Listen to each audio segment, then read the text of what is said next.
Vedare tadzoka zvekare nemamwe mamessages pano paZim, Facebook, Secrets and Confessions. Regai tibva tapinda mumamessages edu atadzoka takakubatirai.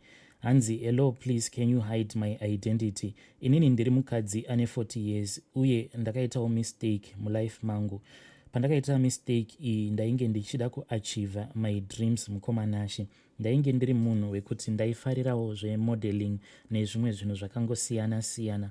From primary school ndiri munhu wekuti ndakapinda macompetitions akasiyana-siyana ende ndaivawo nechipo ichocho chemodeling. Ndainge ndichitohwina ende ndakazosvikawo palevel rekuti I was supposed kuti ndinge ndichizotonokwikwidzavo at a national level, but it was not easy nekuda kwekuti tainge takawanda. So what I did mukoma inhau yekuti inini ndakabva ndazonyengwa neumwe murume uyo akabva andipromisa kuti iye anokwanisa kuti ndinge ndichihwina, but after ndadanana nemurume iyeye akabva ati zvekare ndinofanira kuti ndinge ndichizorara neumwe jaji uyo ainge ari one of the panelist. Saka inini nemurume uya ainge achinzi is going to be one of the panelist takabva tatanga kudanana, but zvandakazoona ndezvekuti ndizvo zvavanongoita, because ndaiti kana ndikaenda kunomuona sometimes aikwanisa kungokuudza kuti achiri busy obva ambokupa mari okuti enda kwakati, apa iye anenge atori kana kuhotel or kulodge. Saka zvinhu zvaindinetsa kuti ko munhu akuudza kuti uya tisangane nguva dzakati and already atokuudza kuti ari kuhotel kana muroom makati, but kana wasvika ikoko obva akutransfera mari obva akuudza kuti chimboenda kwakati wozodzoka munguva dzakati. I then found out kuti ndo zvavanongoita, vanongosangana nevasikana vanenge vari desperate just to win the competition.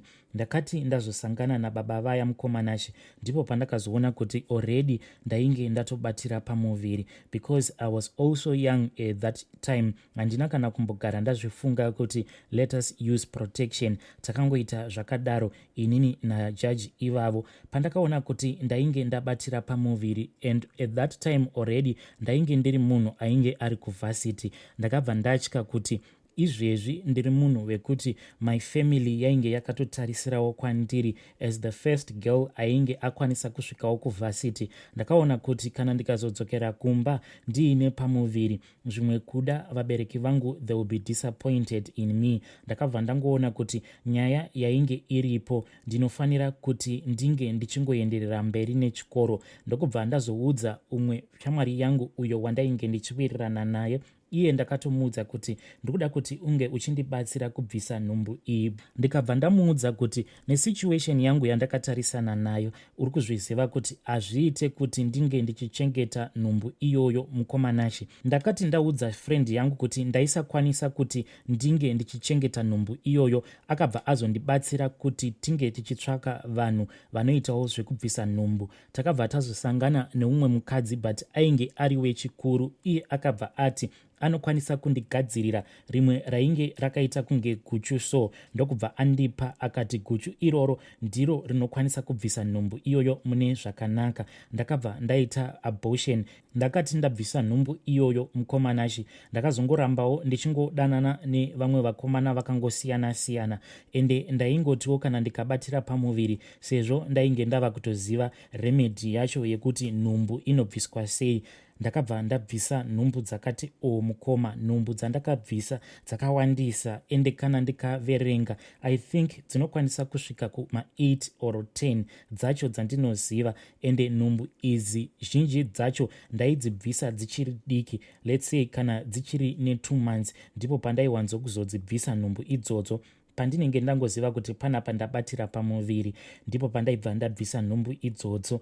Handizivewo kuti why ndisina kumbogarawo ndapindwa nepfungwa dzekuti munhu wechikadzi anofanira kuzombopota achishandisawo family planning. Ndainge ndichingoti zvinongoendawo zvakadaro, ndichangobvisawo nhumbu until I get married. Ndakazoti ndagraduata ndokubva ndazowanawo basa pane imwe company. Ndakati ndiri pama-attachments kudaro ndipo pandakabva ndazosangana neumwe murume uyu he was once married before, and airakidza kuti pandakatanga kumudata ainge aine maproblems mukati memarriage make. Saka pandakazomubvuma iye akabva andiudza kuti already ainge azoramba mudzimai wake, but mukutaura kwake ainge achirakidza kuti chakazonyanya kumupusha kuti ange achizosiyana nemudzimai wake it was because of me. Murume uya akabva andiroora. Kana ndichicalculata now mayears patova ne5 years ndaroorwa, but dambudziko ravapo mukoma nderekuti handichakwanise kubata pamuviri. Ndiri kukumbirawo kuti munge muchindibvunzirawo kubva kune vedare kuti is there any way yekuti nditsvakirwewo kana mishonga especially yechivanhu kana iriko yekuti inokwanisa kugadzira kuti chibereko changu ichi chiri kuramba kutambira mwana, please ndibatsireiwo kuti chinge chichigamuchira mwana. Saka nyaya iyi mukomanashi ndakabva ndazomboitaura mune rimwe gurupu randiri, but ndainge ndichitaura ndichiita kunge ndeumwe munhu wandiri kungobvunzira, but ndainge ndichitobvunzira ndiri ini. Ndakangoti pane umwe munhu wandinoziva ladies kubva tichiri kuchikoro, musikana uyu akabvisa nhumbu dzakawandisa, but now ava married but mwana ari kuramba kutamba paari. Is there any way yekuti akwanise kuzobatawo mwana kana kuti zvakatovharana? But maresponses andakaona mugrupu imomo zviri kurakidza kuti chibereko changu hachichatokwanise kugamuchira, nekuda kwekuti pane umwe mukadzi akabva azondinyorera message inbox akati zvinenge zvichiitika ndezvekuti kana munhukadzi ukangotanga nekubvisa pamuviri, hanzi chibereko chako chinobva chatongojairira kuti kana chikagamuchira zvachinenge chagamuchira chinobva changoregedza, nekuda kwekuti ndizvo zvaunenge wakachidzidzisa.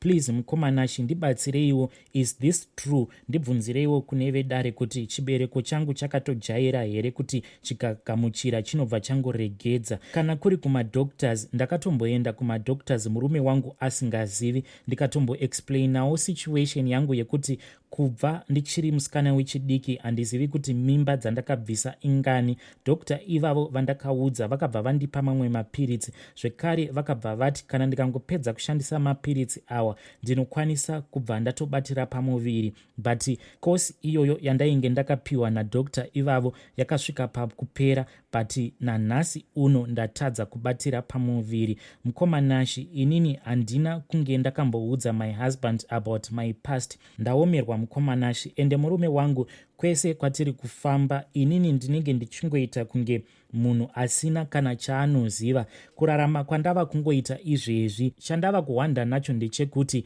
pandakaroorwa nemurume wangu, iye akabva aita kunge anondiudza kuti pane umwe munhu weukama uyo waanosuspekta kuti ndiye anomuroya. Saka izvezvi chinhu chiri kungogara chingondiponesa ndechekuti kana murume akanyanya kuita kunge ava kusimbirira nhau dzekuti wai mwana ari kuramba kutamba, ndinokwanisa kana kungopretenda usiku zviya tirere ndichita kunge munhu akabatwa nemadzikirira. Paanozondimutsa ndinobva ndatanga kutaura kuti ndanga ndichirota nhingi anga achindiita zvakati, like munhu iyeye munhu rume. Saka ndinobva ndaita kunge anouya kuhope kwangu anenge achindirara nemishonga. Zvese izvi mukomanashi ndiri kungozviita ndichiti ndichazowanawo solution in the end. Murume wangu ndobva ndazomupawo mwana, but mwana wacho ari kuramba kuuya.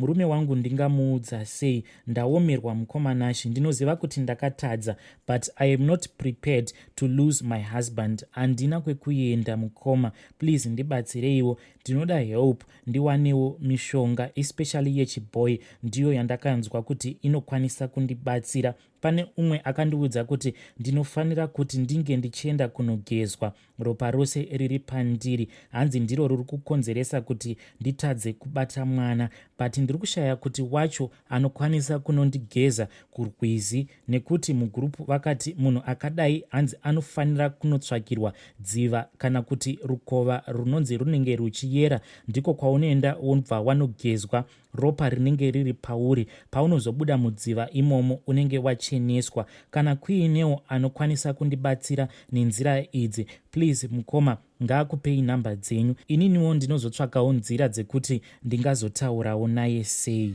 Vedare ndo message yandakatumidzirwa navahanzvadzi vedu. Please ngati vabatsireiwo mucomment section, mibvunzo yavo ndiyoyo. hanzi kana uri munhu wekuti wakatanga kubvisa mimba uchiri musikana wechidiki zvinozokuafekta here kana wazopinda mumarriage zvichikonzeresa kuti usakwanisa kuzobatirawo pamuviri. Zvekare hanzi is it true kuti munhu ukaenda kunogezeswa mudziva rinoyera kana kuti parukova runoyera, is it true kuti ropa rose riri pandiri rinobva rangochena ndokwanisa kubatirawo pamuviri? Kana kuinewo vanhu vanoziva nyaya idzi, please ngativabatsireiwo mucomment section. Regai tibva taenda panyedu inotevera. Nyedu inotevera yakamira sekudai. Hanzi hello mukomanashi, please post for me, asi vigaiwo chitupa changu. Inini mukomanashi, nyaya yangu yakamira sekudai. Ndiri mukadzi akaroorwa, that was last year, uye ndakaroorwa nemurume uyo ainge akamboroora, asi mudzimai wake ndokubva ashayika.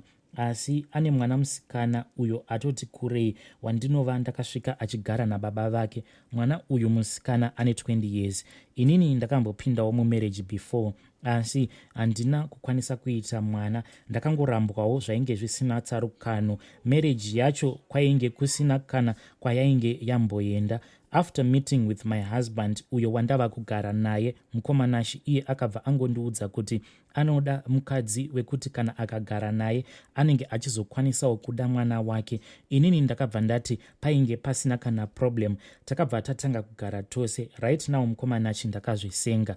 Problem yaita kuti ndinge ndichikunyorerai ndeyekuti musikana uyu mwanasikana wemurume wangu haana respect kwandiri, haanditeereri, anotaura mashoko anorwadza, anonditi iwewe uri musikana webasa uye ndakauya pamba apa kuzomushandira pamwe nekungopa baba vake bonde kwete kuita amai vepano. Mukomanashi anokwanisa kuti nguva dziya dzekuti kana ari kumaperiods kwake anokwanisa kungopinda mutoilet, because right now tiri kungoshandisa toilet one because the other one haisi kunyatsokushanda zvakanaka. Saka iye anoti kana akapinda mutoilet kudaro anongosiya kana penti rake rinenge rine pad.